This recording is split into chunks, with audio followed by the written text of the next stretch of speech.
اور اس کے بعد فل سکیل پر جنگ چھیڑنے کا اعلان کر دیا ہے۔ اب ذرا آ جائیے کہ اسرائیل کے ساتھ کیا بیت رہی ہے۔ میں کہتا ہوں ناظرین، جو کردار یہاں پر یمن ادا کر رہا ہے اس کی بھی کوئی مثال نہیں ملتی۔ یمن اس طرح سے گھٹنوں پر لے آیا ہے اسرائیل کو کہ اس کی اکانومی کی دھجیاں بکھیر کے رکھ دی ہیں۔ روزانہ بلینز آف ڈالرز کا ان کو نقصان اٹھانا پڑ رہا ہے۔ اور میری بات آج آپ لکھ لیں، جو کام اس وقت یمن نے کر ڈالا ہے یہ 10 دن بھی اب جھیل نہیں سکتے۔ جو کام اس وقت یمن کر رہا ہے 10 دن بھی یہ جھیل نہیں سکتے۔ انہیں کوئی فیصلہ کرنا ہوگا، یا تو یہ یمن کو ختم کریں، ان پر اعلان جنگ کر کے اس کو ختم کریں، جو کہ پاسبل نہیں ہے۔ دوسرا یہ کہ ان کو سیز فائر کرنا پڑے گا، پیچھے ہٹنا پڑے گا، کیونکہ جو کام ان کو کرنا پڑ رہا ہے پاسبل ہی نہیں ہے کہ 10 دن بھی جھیل سکے۔ ہوا ناظرین کیا ہے کہ آپ نقشے پر دیکھ لیں کہ یمن نے کتنا بڑا کام کر ڈالا ہے، اور یہ اسرائیل کی موت کے مترادف ہے۔ یہ آپ دیکھیں کہ ریڈ سی سے انہیں اپنے بیڑے جو ہیں ان کا راستہ ڈائیورٹ کرنا پڑ گیا۔ آپ کو پہلے ایک تفصیلی ویڈیوز میں بتا چکا ہوں کہ ریڈ سی یورپ اور ایشیا کو جوڑنے کا واحد رستہ ہے۔ یورپ کے آگے پھر امریکہ آتا ہے، کینیڈا آتا ہے، اور اس طرف ایشیا میں آپ نیچے آسٹریلیا اور نیوزی لینڈ ہیں، آگے چائنا اور رشیا ہیں، آپ کا انڈیا، پورا مطلب ایشیا اس میں شامل ہے۔ تو ان سب کو جو جوڑنے کا واحد رستہ ہے وہ ریڈ سی۔ اگر ریڈ سی کا راستہ بند کر دیں تو اٹس مین کہ آپ نے دنیا کو 2 حصوں میں ڈیوائیڈ کر دیا۔ یہ اونلی وے ہے سمندر کے ذریعے کنیکٹ کرنے کا۔ تو ٹریڈ کا دنیا میں صرف یہ ایک ہی راستہ ہے۔ تو یہاں پر انہوں نے چونکہ اسرائیلی جہاز گزر نہیں سکتے تو اب وہ مجبور ہو گئے ہیں راستہ ڈائیورٹ کرنے پر۔ تو اب وہ کون سا راستہ لے رہے ہیں یہ آپ دیکھ لیجئے، یہ اوپر سے ہو کر افریقہ سے گھوم کر یہ آ رہے ہیں، اور یہ جو اتنا لمبا روٹ ہے یہ آپ کو پتا ہے کتنے دن لگیں گے؟ 30 more days، 30 دن لگیں گے۔ یہ جو 2 یا 3 دن کا سفر تھا اب وہ 30 days میں کنورٹ ہو چکا ہے۔ تو یہ ناظرین ان کی موت کے پوری طرح مترادف ہے۔ وہ اس طرح سے کہ جو اکانومی آپ کی ہوتی ہے، جو مارکیٹ ہوتی ہے، جو صنعت ہوتی ہے، وہ پوری طرح سے ٹائمنگ پر کھڑی ہوتی ہے۔ ٹائم ہی سب سے زیادہ امپورٹنٹ چیز ہے، کیونکہ اگر آپ کی چیز لیٹ پہنچ رہی ہے تو اس کا کرایہ بڑھ جائے گا، وہ اس کا ٹائم بڑھے گا تو قیمت بڑھ جائے گی۔ جب مثال کے طور پر ایک چیز 20 روپے کی مل رہی ہے آپ کو، وہی چیز اچانک آپ کو 60 روپے کی ملنی شروع ہو جائے تو آپ وہ والی چیز چھوڑ کر آپ پھر متبادل چیز پہ چلے جائیں گے۔ تو یہ تو ان کے پوری طرح سے مارکیٹ تباہ کرنے کے برابر ہے نا، کہ اس اتنے لمبے روٹ کے بعد جو چیز مارکیٹ میں جائے گی اس کی قیمت کتنی بڑی ہوگی، تو وہ پرانی قیمتیں کس طرح سے مینٹین کریں گے؟ اگر پرانی مینٹین نہیں کریں گے تو ان کی پروڈکٹس کوئی خریدنے والا نہیں ہے۔ تو یہ تو اسرائیل تو پورا اپنی ملٹی نیشنل کمپنیز پر کھڑا ہوا ہے، اور اسرائیل کی پاور ہی کیا ہے؟ اس کی صرف ملٹی نیشنل کمپنیز ہی تو اس کی پاور ہیں۔ جب ان کی قیمتیں بڑھیں گی اور ان کی کوئی پروڈکٹ نہیں خریدے گا تو اسرائیل کا بنے گا کیا؟ تو اس لیے میں آپ سے کہہ رہا ہوں کہ 10 دن سے 1 گھنٹہ بھی آگے نہیں جا سکتے۔ یہ 10 دن میں آپ کو میکسیمم بتا رہا ہوں۔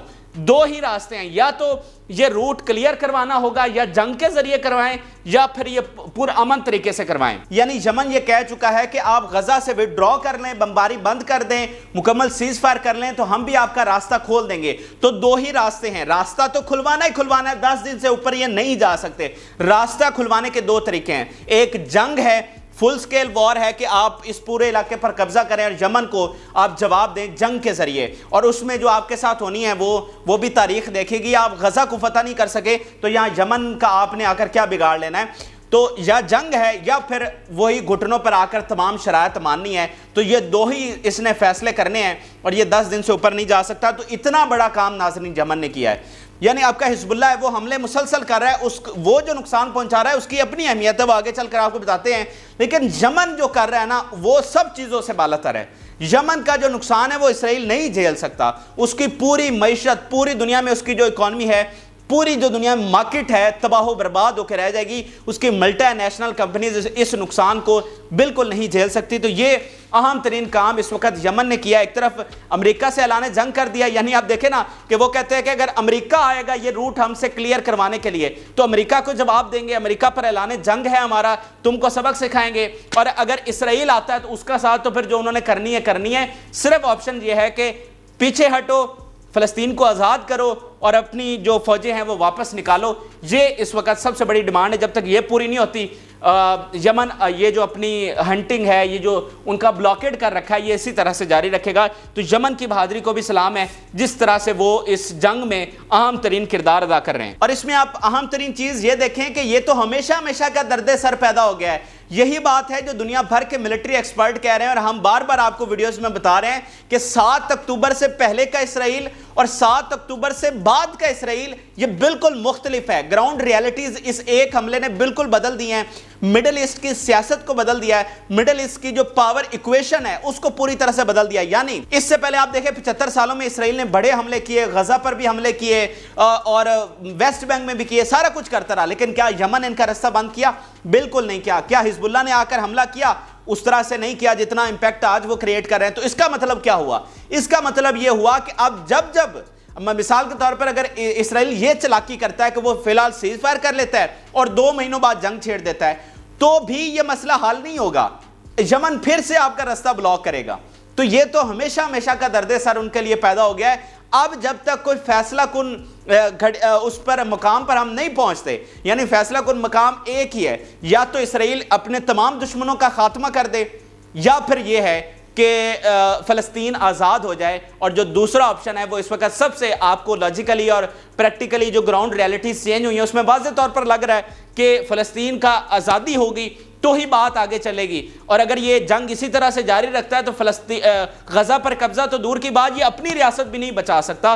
تو یہ ہے 7 اکتوبر سے پہلے کا اسرائیل، 7 اکتوبر کے بعد کا اسرائیل، یہ بالکل اس وقت حالات مختلف ہو چکے ہیں۔ البتہ یہاں پر ایک اہم چیز یہ تھی کہ اگر ان 49 ڈیز میں اسرائیل غزہ پر قبضہ کر لیتا تو پھر جو یمن کا یہ کام ہے یا حزب اللہ کا ہے وہ اتنا مؤثر ثابت نہیں ہونا تھا، کیونکہ اس نے اندر سے تو اپنے آپ کو سیکیور کر لینا تھا، تو پھر وہ آپ پر جنگ کر کے آپ کو ختم کر سکتا تھا، یعنی اس کے اندر سے کوئی محاذ نہیں کھلا ہونا تھا۔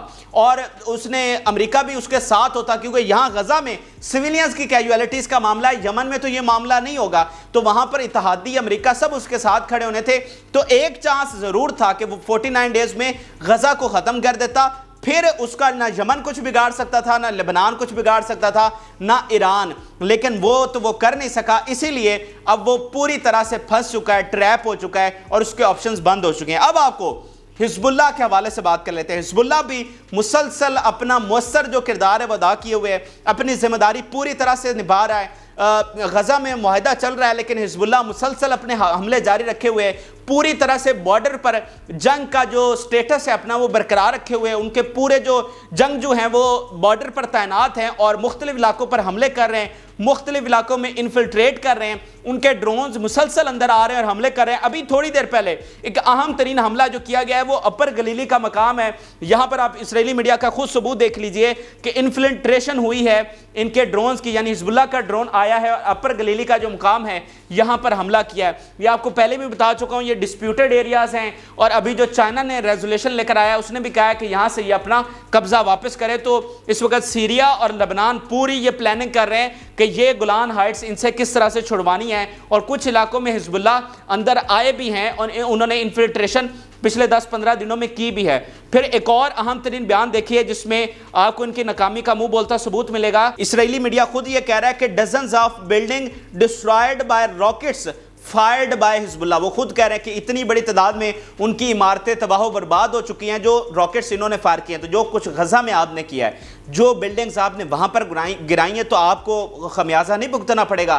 ہر ظالم، ہر فرعون کا ایک دن آتا ہے، ہر فرعون کے لیے اللہ تعالیٰ نے ایک موسیٰ رکھا ہوا ہے، اور ہر فرعون کو ایک نہ ایک دن اس موسیٰ نے آ کر اس سے بدلے ضرور لینے ہیں اور اس کو اس کے انجام تک ضرور پہنچانا ہے۔ تو اب اس فرعون کو بھی جواب دینے کا وقت آ گیا۔ پھر ان کا ایک اور اہم ترین بیان دیکھیے، یہ ایک سٹیٹمنٹ ان کی جو عبرتناک شکست ہے اس کو بیان کر رہی ہے۔ ان کی انا جو 75 سالوں میں کوئی توڑ نہیں سکا، ایسے تروڑ اور مروڑ کر اس کو رکھا گیا اور اس کو مٹی میں ملایا گیا، اس کی بھی کوئی مثال نہیں ملتی۔ آپ بیان دیکھیے، significant damage and fear in the eyes of the people as Hezbollah return to the border fence۔ وہ کہہ رہے ہیں کہ حزب اللہ کا خوف لوگوں کی آنکھوں میں دیکھا جا سکتا ہے، اسرائیلیوں کی آنکھوں میں حزب اللہ کا خوف دیکھا جا سکتا ہے کہ جب سے وہ فینس پر واپس آئے ہیں۔ یعنی پہلے تو یہ تھا نا کہ حزب اللہ بارڈر کے ساتھ ساتھ ڈپلائے نہیں تھی 7 اکتوبر سے پہلے، یہ 7 اکتوبر کے بعد وہ فینس کے ساتھ آئے اور حملے شروع کیے ہیں، تو اس کا خوف لوگوں کی آنکھوں میں دیکھا جا سکتا ہے۔ تو کوئی کسر ہی نہیں چھوڑی گئی، جس طرح سے ان کو عبرتناک شکست دی گئی ہے اور ان کی انا کو توڑا گیا ہے، ان کے غرور کو توڑا گیا ہے، اس کی بھی کوئی مثال نہیں ملتی، کوئی کسر انہوں نے نہیں چھوڑی۔ اور آپ دیکھیے کہ ان کی آنکھوں میں خوف نظر آ رہا ہے. یہ جو خوف یہ فلسطینیوں کے فلسطینی تو کبھی خوفزدہ ان سے ہوئے ہی نہیں, یعنی انہوں نے اتنا جبر کیا, اتنا ظلم کیا, چھوٹے چھوٹے بچوں کو قید رکھا, ان کی خواتین کو اٹھا کر 50 سال سے جیل میں رکھا ہوا ہے, پھر بھی وہ باہر نکلتے ہیں تو اللہ اکبر کی صدائیں لگاتے ہیں اور سجدہ شکر ادا کرتے ہیں, اور ان کے چہرے پر کبھی کوئی خوف نظر نہیں آیا. اور یہ دیکھیے صرف تھوڑے سے دنوں کی جنگ سے, اور کوئی مطلب یہ نہیں ہے کہ جو کچھ فلسطین کے ساتھ یہ کرتے رہے وہی حزب اللہ نے ان کے ساتھ کر دیا ہے, اس کے باوجود ان کی آنکھوں میں خوف ہے. پھر ایک اور بیان دیکھیے کہ they fired rockets and Israeli interceptor missile exploded in the area, کہ جو ان کے انٹرسیپٹر میزائل تھے اسرائیل کے وہ ان کے اپنے علاقوں میں گر گئے ہیں, یعنی یہ جو ان کا آئرن ڈوم وغیرہ ایئر ڈیفنس ہے وہ بھی پوری طرح سے ایکسپوز ہو رہا ہے. ان کے جو اپنے یہ جو ایئر ڈیفنس سسٹم ہوتا ہے, پہلے بھی بتا چکا, مختصر سا دوبارہ بتا دیتا ہوں کہ یہ جب مخالف سمت سے جو راکٹس اور میزائل آ رہے ہوتے ہیں اس کے مقابلے میں یہ میزائل فائر کیا جاتا ہے اور وہ ہوا میں جا کر اس میزائل سے ٹکراتا ہے اور اسے ہوا میں تباہ کر دیتا ہے. یہ بیسیکلی ہوتا ہے آپ کا ایئر ڈیفنس سسٹم. تو وہ جو ان کا انٹرسیپٹر میزائل آتا ہے اس میزائل کو تباہ کرنے کے لیے, چونکہ وہ نکارہ ہو چکا ہے اور صحیح طرح سے فنکشن نہیں کر رہا, تو وہ اپنے علاقوں میں گر رہا ہے, تو اس سے بھی ان کا نقصان ہو رہا ہے. اب ذرا ایلون مسک کی بات کر لیتے ہیں کہ ایلون مسک نے جو مثال قائم کی ہے, پہلے تو دونوں ہاتھوں سے اس شخص کو سلام ہے کہ جس طرح سے جرت اور بہادری کا اس شخص نے مظاہرہ کیا ہے, نہ جھکا ہے نہ بکا ہے, اور اسرائیل نے پوری کوشش کی, پریشر بھی ڈالا, تمام حربے استعمال کیے جو یہ دنیا بھر کے کمپنیز کے خلاف, ان کے ملکوں کے سربراہان کے خلاف استعمال کرتے ہیں. کوئی ایسی چیز نہیں چھوڑی گئی ایلون مسک کے خلاف, لیکن پھر بھی وہ کھڑا رہا. اس لیے میں کہتا ہوں ایلون مسک پوری امت مسلمہ تمام عرب حکمرانوں سے بھاری ہے, وہ سب پر بازی لے گیا, وہ پوری دنیا کے بے ضمیر حکمرانوں پر بازی لے گیا ہے, اور جس طرح سے ہیومینٹی کی وہ خدمت کر رہا ہے, جس طرح حق اور سچ کے ساتھ وہ کھڑا ہوا ہے اور اپنے جو مفادات ہیں اس کو پشت ڈالا ہوا ہے. کسی کھاتے میں اس نے نہیں رکھا ہوا اپنے پیسے اور مفادات کو, دولت کو, بلکہ حق کے ساتھ کھڑا ہوا ہے. بالکل اس کی کوئی مثال نہیں ملتی. اور یہ آپ کو اندازہ نہیں ہے کہ یہ ٹویٹر دنیا میں کتنا بڑا انقلاب لے کر آ رہا ہے. یہ ٹویٹر آپ کی دنیا بدل رہا ہے. آج سے پہلے مجھے بتائیے کہ کیا ایسا کوئی پلیٹ فارم تھا جو آپ کو بالکل جہاں پر آپ سچ لکھ سکتے تھے اور اس کا اتنا امپیکٹ تھا. یعنی آپ صرف یہ چیز دیکھیں, اگر غزہ کی جنگ اسی طرح سے ہو رہی ہوتی اور بے شک اسرائیل کے ساتھ یہی کچھ ہو رہا ہوتا, لیکن اگر ٹویٹر اور یہ سوشل میڈیا نہ ہوتا تو کبھی بھی دنیا میں یہ جو لوگ اٹھے ہیں, ان کے حق میں احتجاج کیا, پبلک اوپینین شفٹ ہوئی ہے, ان کی حکومتوں پر پریشر پڑا ہے, یورپ پیچھے ہٹا ہے, آپ کا امریکہ پیچھے ہٹا ہے, یہ کبھی بھی نہیں ہو سکتا تھا ٹویٹر اور سوشل میڈیا کے بغیر. تو آپ کی دنیا آج بدل رہی ہے. اس ٹویٹر اور سوشل میڈیا نے بتایا ہے کہ دنیا کے کسی بھی کونے میں ظلم ہوگا, آج وہ ظلم جاری نہیں رہ سکتا. تو یہ آپ کا ٹویٹر اور سوشل میڈیا دنیا بدل رہا ہے, اتنا زیادہ اس کا امپیکٹ ہے. اور اسی لیے $50 بلین سے زیادہ پیسے لگا کر ایلون مسک نے یہ خریدا تھا. اس کے پیچھے یہ پورا ویژن تھا. آج اس نے پوری دنیا کی حکومتوں کو, چاہے وہ امریکہ کی کیوں نہ ہو, اس نے اپنی نوک کے نیچے رکھا ہوا ہے. امریکہ نے اس کے بیان کو کنڈیم کیا تھا, امریکہ اس کو کنڈیم کر چکا ہے ایلون مسک کو, لیکن اس نے کسی کھاتے میں نہیں ڈالا. اسرائیل نے کتنا کچھ اس کے ساتھ کیا, اس نے کسی کھاتے میں نہیں ڈالا. تو آج صرف ایک ٹویٹر, اس کے پاس اتنی پاور ہے کہ اس نے دنیا بھر کو اپنی یہ جو ظالم ہیں ان کو اپنی نوک کے نیچے رکھا ہوا ہے. اب دیکھیں کہ انہوں نے آپ کی ایپل کمپنی, آپ کی اڈوب, آپ کی آئی بی ایم, آپ کی اور بہت ساری ملٹی نیشنل کمپنیز, ان تمام نے ایڈورٹائزمنٹ واپس لی اور پریشر ڈالا کہ اسرائیل کے حق میں چیزیں کی جائیں. لیکن ایلون مسک نے انکار کیا, ان کو ان کی اوقات یاد دلوائی. اسرائیل نے اس کو اپنے ملک بلایا اور بڑی کنونس کرنے کی کوشش کی. کبھی پتہ نہیں اس کو کہاں لے کر جا رہے ہیں, کبھی کچھ دکھا رہے ہیں, لیکن بالکل وہ اس کو حقیقت پتہ ہے کہ سچا کون ہے اور جھوٹا کون ہے. اور ابھی جب وہ دورہ کرنے کے بعد واپس پہنچا, جو سب سے پہلا اس نے انٹرویو دیا ہے, جو بات اس نے کہی ہے, جو پیغام اس نے دیا ہے, میں کہتا ہوں آپ داد دینے پر مجبور ہوں گے اور آپ کہیں گے کہ بالکل ایلون مسک کو آپ کا بھی سلام ہے جو کام اس نے کیا ہے. انٹرویو جناب انہوں نے واپس جا کر, پہلا انٹرویو ایلون مسک نے دیا اسرائیل کے دورے کے بعد, اور اسرائیلی اور ان کی لابی بڑی مطمئن تھی کہ ایلون مسک کو اب انہوں نے قابو کر لیا ہے. تو اس کا جو پہلے سے بھی سخت ری ایکشن آیا ہے. دیکھیے صرف بیان دیکھیے آپ, میں کہتا ہوں داد دیں گے. ایلون مسک سے پوچھا گیا کہ اب آگے کیا کرنا ہے, یہ جو بڑی بڑی کمپنیز آپ سے ایڈورٹائزمنٹ واپس لے رہی ہیں, تو آپ کا کیسے آگے کام چلے گا. تو اس نے پتہ کیا جواب دیا, اس نے کہا گو fuck yourself, go fuck yourself. یہ ایلون مسک نے کہا, سامنے ہزاروں کے تعداد میں آڈینس بھی بیٹھی ہوئی تھی. وہ جو ہوسٹ ہے وہ خود حیران رہ گیا، اس نے مطلب وہ سمجھ نہیں آیا کہ ایلون مسک کہہ کیا رہا ہے. مطلب اتنا بڑا بیان اس نے دے دیا ایپل کو، اڈوب کو، آپ کے آئی بی ایم کو، آپ کے مائکروسافٹ کو، کھربوں ڈالر کی یہ کمپنیز ہیں. اس نے کہا گو فک یور سیلف، کہ تم کیا سمجھتے ہو کہ تم ایڈورٹائزمنٹ واپس لے کر مجھے بلیک میل کر سکتے ہو، مجھ سے اپنی بات منوا سکتے ہو. گو فک یور سیلف. جو مطلب پوری طرح اس نے گالی نکال کے ان کو کہا کہ تمہارے ایڈورٹائزمنٹ کی مجھے کوئی ضرورت نہیں ہے. تو یہ کمال کر دیا ایلون مسک نے. حالانکہ درمیان میں کچھ لوگ ضرور ڈاؤٹ فل ہوئے تھے، جب ایلون مسک نے اسرائیل کا دورہ کیا تو ضرور کچھ لوگ ڈاؤٹ فل ہوئے تھے کہ شاید ایلون مسک نے گھٹنے ٹیک دیے ہیں اور ان کی بات مان گیا ہے اور اب ہمیں ٹویٹر پر سینسرشپ دیکھنے کو ملے گی اور وہ والی بات پہلے نہیں رہے گی. لیکن ایلون مسک اس سے بھی زیادہ کھل کر سامنے آیا، اس سے بھی زیادہ سخت سٹینڈ اس نے لیا ہے. اسی لیے میں سلام کرتا ہوں، کیونکہ ہماری پوری تاریخ میں اتنا غیرت مند بلینئر ہم نے نہیں دیکھا جس کو اپنے پیسے کی پرواہ نہیں، لیکن حق کی پرواہ ہے، سچ کی پرواہ ہے اور ہیومینٹی کی پرواہ ہے. تو یہ ناظرین اہم ترین حقائق تھے جو کہ میں نے آپ کے سامنے رکھے ہیں. آپ اپنی رائے سے ضرور آگاہ کریں، ویڈیو کو اپنے دوستوں کے ساتھ، فیملیز کے ساتھ شیئر کریں، اور جن لوگوں نے چینل کو سبسکرائب نہیں کیا وہ چینل کو ضرور سبسکرائب کر لیں تاکہ ہر نئی آنے والی ویڈیو آپ تک پہنچ سکے.